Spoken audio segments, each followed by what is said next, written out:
The moment my best friend asked me out, I said yes. And I didn't realize I had just stepped on a T. Content reference, oocyte, 3. Index equals 3 Cybele. How do you hear those words and not hear them? How do you miss the weight of them? The risk, the courage, the whole trembling heartbeat tucked inside a sentence that simple. Easy. You grow up with someone so completely that half the things they do feel like extensions of your own life. You learn their moods before they speak. You share years, rooms, meals, stories, bad jokes, rides home, cheap furniture, borrowed chargers, and whole seasons of becoming the people you were always going to be. Then one night, when you're a little buzzed and a little tired and the air feels harmless, they say, "Do you want to go out with me?" And your brain, that lazy, overconfident machine, decides it already knows what that means. I'd known Noah since 2nd grade. That kind of knowing sinks deeper than friendship labels. He wasn't just somebody I liked. He was part of the architecture of my life. He was the kid who sat near me when we were small enough for our feet not to touch the floor. The teenager who trusted me with hard truths. The person who came out to me in high school and waited, very still, for me to decide whether anything between us would change. It didn't. Years later, when I came out as bi, he returned the same grace without making it a speech. That was us. No spotlights. No big declarations. Just a quiet kind of loyalty that settled into the floorboards and stayed there. By college, we were living together with another friend in an apartment close enough to campus that everything in our lives felt temporary and permanent at the same time. Textbooks on the table, laundry in corners, half-finished conversations stretching from the kitchen to the hallway. The kind of place where people wander in and out of each other's days without knocking. That night, we'd been out with friends. Nothing dramatic. Just one of those loose college nights where laughter gets louder as the hours get later and everybody acts like tomorrow is some distant country instead of the next morning. I'd had a bit to drink. Not enough to black out. Not enough to forget. Just enough to blur the edges and make everything feel easier than it really was. Walking home, Noah was different. Quieter. Not silent, but charged. Like somebody carrying a glass object in both hands. I remember noticing it. I remember asking what was up. I remember the street lights hitting the pavement in pale circles and the cold air brushing the heat out of my face. And I remember him asking. Not casually. Not really. There was a tightness in it. A carefulness. Something in his voice that should have stopped me, should have made me look closer, should have cut through the fog. But when you've spent years doing almost everything together, when somebody is your default person for food and jokes and errands and bad movies and wasting time, your mind can make a prison out of familiarity. It can lock the obvious truth outside and pretend it never knocked. So when he said it, I smiled. I said yes. Of course, yeah, Saturday night. Sounds good. I thought I was agreeing to more of what we already were. He looked relieved. Happy even. Not loud happy. Not grinning like some movie scene. Just lighter. As if he'd been holding his breath for a very long time and finally got to let it go. And I didn't catch it. Didn't catch the tremor under the relief. Didn't catch the risk. Didn't catch the fact that for him, that walk home might have been one of the bravest moments of his life. I went to bed thinking nothing had changed. The next morning, I left before he woke up. Gym bag over my shoulder. Head a little cloudy. Body trying to sweat the night out of itself. The world still ordinary. The world still intact. Then my phone lit up. A message from our roommate. A casual little bomb. She said she was so happy for us. Said she hadn't known we were finally going on a date. Said we'd make a cute couple. And in that instant, the floor disappeared. There are panics that arrive like fire. Fast, bright, impossible to miss. And then there are the worst ones. The ones that begin as a cold drop in the stomach, then spread quietly through your whole body until your hands don't feel like your own. I stood there at the gym, staring at that screen, reading the same words over and over. Like maybe repetition would turn them into something else. Date. Cute couple. Finally, each word was a door slamming shut somewhere inside me. Because I loved him. I really did.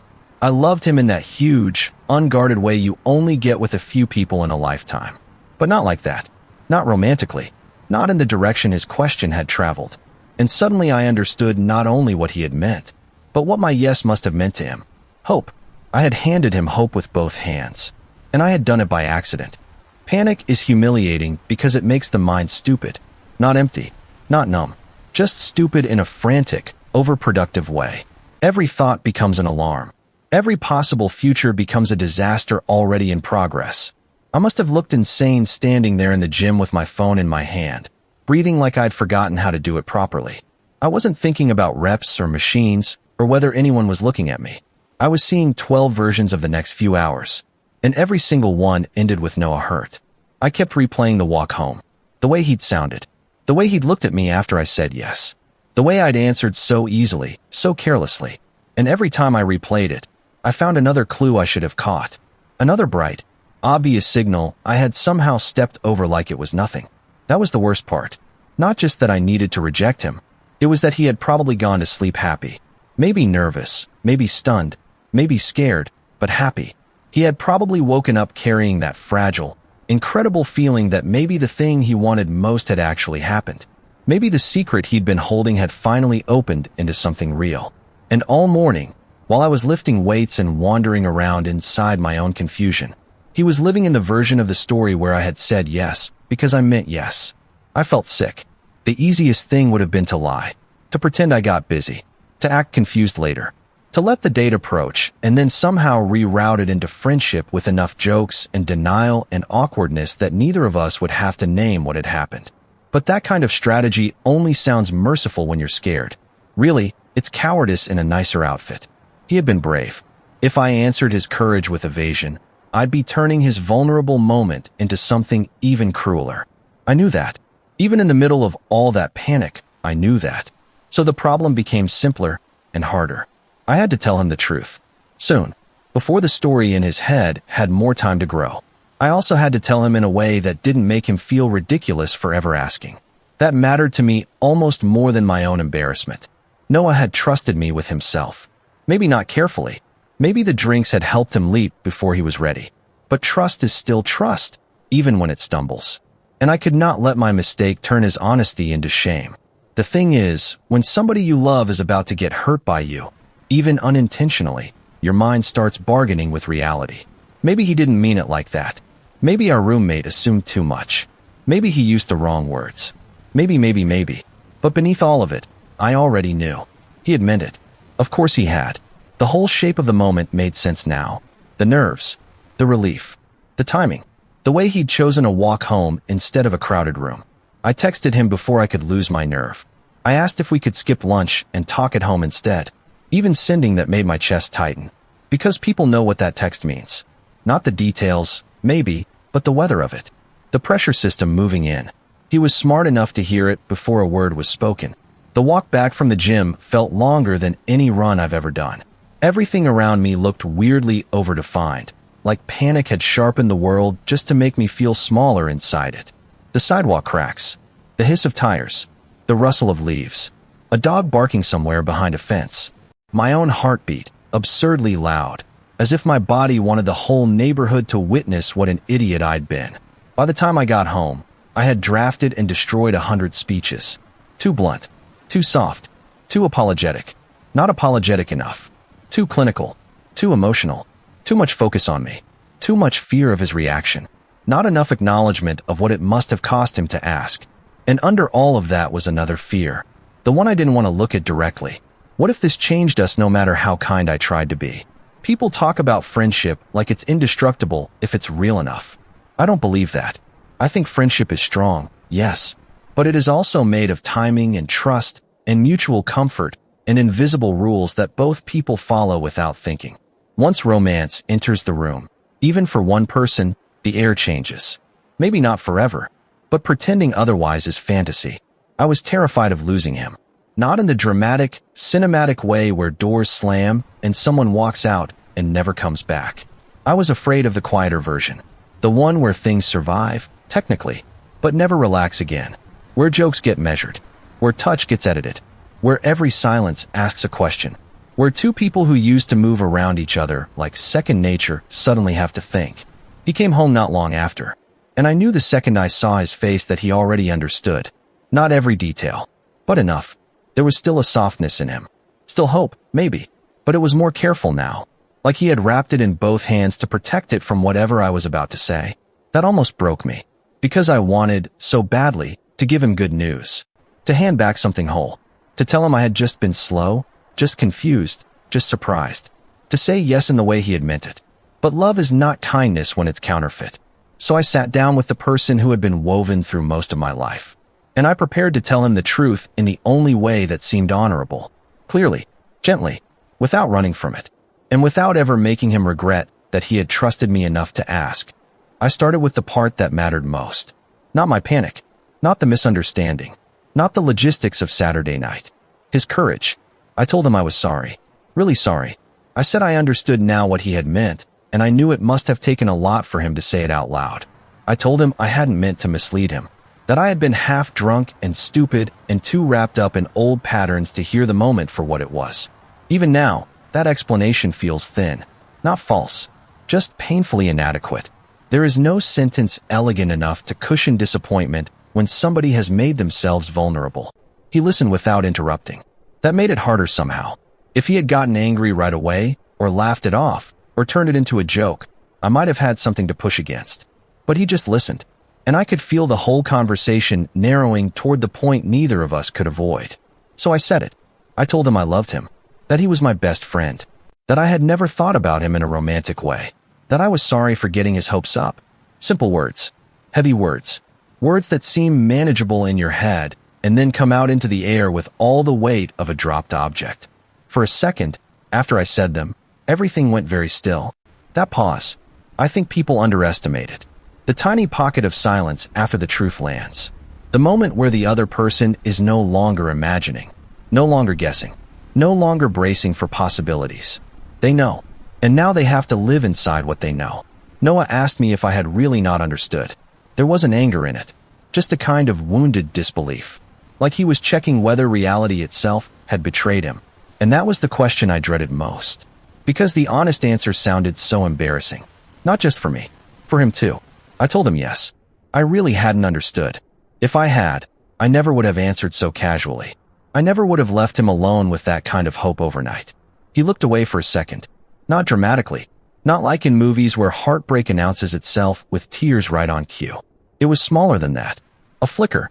A person trying to reorganize himself in real time. Then he apologized. That cut deeper than anything. He said he was sorry for messing things up between us. Imagine that. He opens his chest. I'm the one who accidentally drops something fragile inside it. And he's the one apologizing for the sound it makes when it breaks. I told him no. Absolutely not. I told him he hadn't made me uncomfortable. That him feeling that way about me didn't make me see him differently, or think less of him, or want distance from him. I needed him to hear that. Not as a consolation prize. Not as soft rejection. As the truth. Because my fear wasn't that he had feelings for me. My fear was that he would believe those feelings had made him unlovable to me in every other way. And that was never true.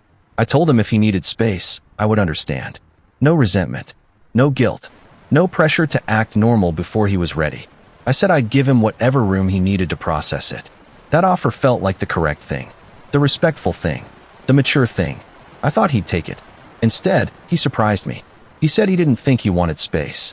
He said he thought he just wanted to move on with the secret out. I still remember the feeling of that sentence. Relief, yes. But more than that, admiration. Because there is a strange kind of freedom in being known, even when the answer isn't what you hoped for. He had spent who knows how long carrying that crush around in silence. Monitoring himself. Editing himself. Wondering whether every almost touch meant something. Wondering if I could ever see him back. Wondering if he should keep waiting or let the whole thing starve quietly in the dark. Now, at least, there was an answer. It hurt. Of course it hurt. I could see that. But uncertainty had finally stopped eating at him. We kept talking. Not in polished, mature speeches. More in stumbles. Fragments. The kind of conversation that only works when two people know each other well enough to survive each other's awkwardness. He told me he'd liked me for a long time. Longer than I had guessed. Longer than I wanted to imagine. Because every extra year felt like another layer of weight he'd been carrying alone. He said that after a few drinks the night before, something in him had just snapped into action. Not recklessly, exactly. Just honestly. Like he got tired of being afraid and decided one honest question was better than a whole lifetime of almost. And I sat there, listening to the history of a feeling I had never properly seen, trying not to drown in equal parts gratitude and guilt. There was a moment in that conversation that felt almost ridiculous in its sweetness. The kind of moment that would seem fake if you wrote it badly. I told him he could talk to me. About anything. Any of it. That he didn't have to protect me from the truth just because the answer hadn't gone his way. And something softened after that. Not all at once. Not enough to erase the pain. But enough. Enough for both of us to breathe. Enough for the room to stop feeling like a courtroom. Enough for me to realize that what we were doing, clumsy as it was, might actually save us. By the time he had to leave for class, the apartment no longer felt haunted. Tender, yes. A little bruised. But not ruined. That mattered. Because I had walked into that conversation afraid I was about to lose my best friend. Instead, I walked out understanding him more deeply than I ever had before. And understanding, too, that love doesn't become smaller just because it can't become romance. Sometimes it becomes clearer, more deliberate, more careful with the places it can wound. After he left for class, I sat there alone and let the adrenaline drain out of me. That kind of conversation leaves your body in pieces.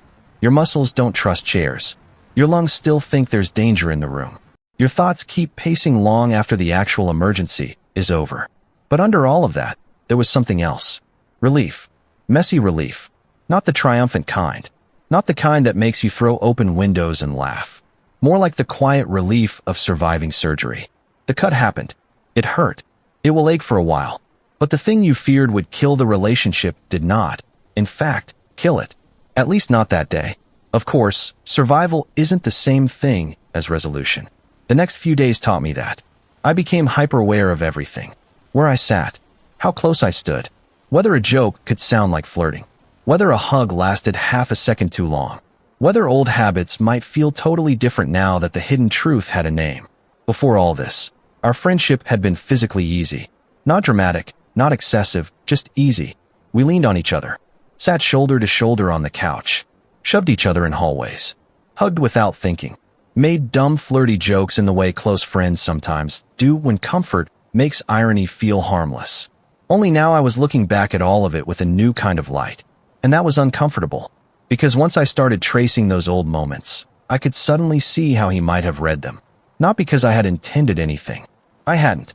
But intention doesn't control impact.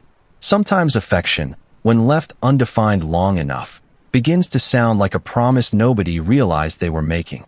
That realization humbled me. I'd spent the first 24 hours feeling like the victim of an absurd misunderstanding. Like the universe had played a trick on me. But the truth was more complicated. I had not created his feelings. That part wasn't mine. Still, I had participated in an atmosphere where tenderness could blur into possibility. Not maliciously, not knowingly, but enough that I had to own it. So I pulled back. Not cruelly, not coldly. I just got more careful. A little more space on the couch. Fewer joking lines that could land wrong. Less casual physical affection for a while. At first it felt stiff, like trying to walk with a new brace on your leg. Every movement required thought.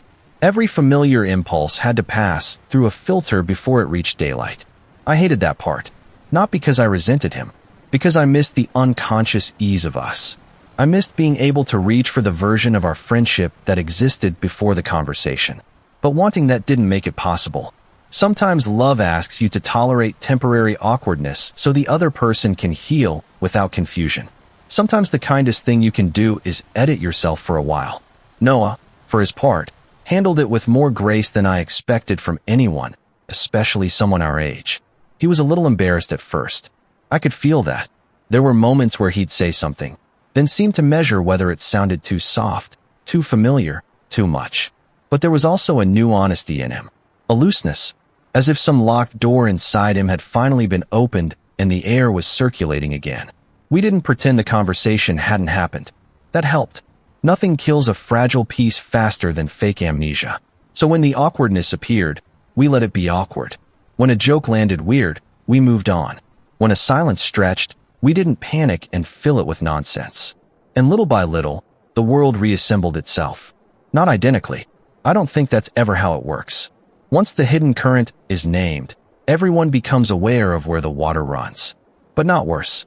Just more conscious. More adult. Less built on assumption. I began to notice other changes too. In him. In me. He seemed lighter, even with the sting of rejection still fresh. It was as if the uncertainty had been heavier than the answer. I hadn't realized how much energy he must have spent containing himself around me until I saw what he looked like with less to contain. And me? I learned something I probably should have known already. Communication is not just about what you mean. It is also about the shape you create around another person. The signals you send because they feel easy. The closeness you offer without naming its boundaries. The habits that feel obvious to you and intimate to someone else. That realization didn't make me ashamed, just more awake. There's a painful little milestone in growing up when you realize being a good person is not the same thing as being a clear person. You can be kind and still confusing, warm and still careless, loving and still blind. I had always thought sincerity would protect me from misunderstanding. It doesn't. Clarity does. And clarity, I was beginning to understand, is one of the more underrated forms of love. About a month later, Noah asked if I wanted to go with him to a gay bar. He made a point of making it obvious that it was not a date. The way he said it was so exaggerated, so dry, so sarcastically formal, that I almost laughed in sheer relief. It embarrassed me a little too, which I think was fair, maybe even healthy. Sometimes surviving something awkward earns you the right to joke about it. And that joke is proof the wound is closing. So we went. I didn't expect that night to matter as much as it did. I thought it would just be one more test. One more social experiment in the slow reconstruction of normal. But it ended up feeling like a threshold. There's something strange about seeing a person you love in a setting where they are suddenly more visible to themselves. Not because the room changes who they are, but because it gives some private piece of them permission to stop hiding in plain sight. Noah had always been a little introverted. Not withdrawn, not shy in a painful way, just the kind of person who could vanish into the side of a room if everyone else was louder. But that night, there was a brightness in him I hadn't seen before. Nervous, yes. A little stiff at first, but lit from inside by possibility. I played wingman. Even now that sentence feels funny to say. A month earlier, I had been terrified I might destroy our friendship. Now I was standing beside him in a crowded bar, trying to help him flirt with a guy across the room. Life doesn't always heal in straight lines. Sometimes it heals by taking a sharp left turn and daring you to follow. At first we just hung back, talked, watched people, made comments to each other under the music and lights. Nothing heavy, nothing profound, but I could tell he was enjoying himself. Not in the wild, movie version way where someone transforms overnight into their boldest self. More in these small flashes. A smile that arrived quicker, a laugh that stayed longer, a willingness to hold eye contact instead of dropping it. That kind of thing. Eventually he started talking to this really cute guy. And I swear, the look on his face did something to me. Not romantic, not possessive, just deeply, unexpectedly emotional. Because happiness looks different on people when it's not being rationed. That was the thought I had, standing there with a drink in my hand and noise all around us. Happiness looks different when a person stops measuring every gesture for risk. When they stop carrying some secret alone. When they step into a room where they do not have to translate themselves before they begin. He looked free. Not completely. Nobody gets that in one night. But freer. And I realized then that the story I had been telling myself in the aftermath of his confession was too narrow. I had been so focused on whether I had ruined something. Whether I had handled the rejection correctly. Whether we could preserve the friendship. All fair questions. But underneath those questions was another truth. His life was bigger than his feelings for me. Of course it was. That should have been obvious. Yet heartbreak has a way of making both people orbit the rejection too long, as if it is the entire map. Watching him flirt, stumble, laugh, recover, try again, I could suddenly see the horizon open behind him. He was not a tragic figure in love with the wrong person. He was my friend. A whole person. A funny, smart, caring, awkward, brave guy with a future that did not end at my no. That changed something in me too. I think before all of this, some part of me thought being asked out by a best friend was only a problem to solve. A delicate social explosion to contain. But once enough time had passed, I could finally see another side of it. Being one it feels good.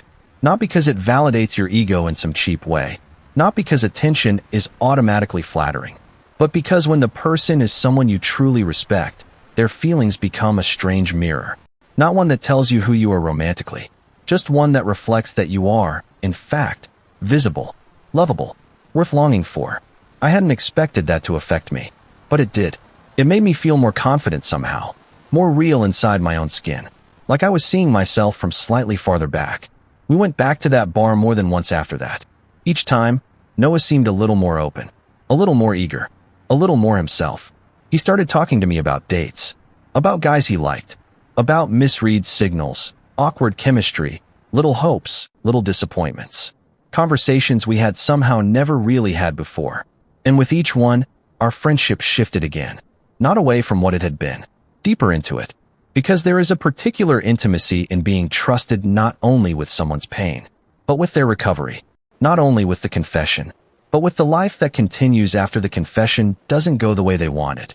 That, I think, is where real friendship proves itself. Not in the dramatic reveal, in the ordinary days after. It's been months now, and when I look back on that morning in the gym, I almost want to laugh at the violence of my own panic. Not because it was silly.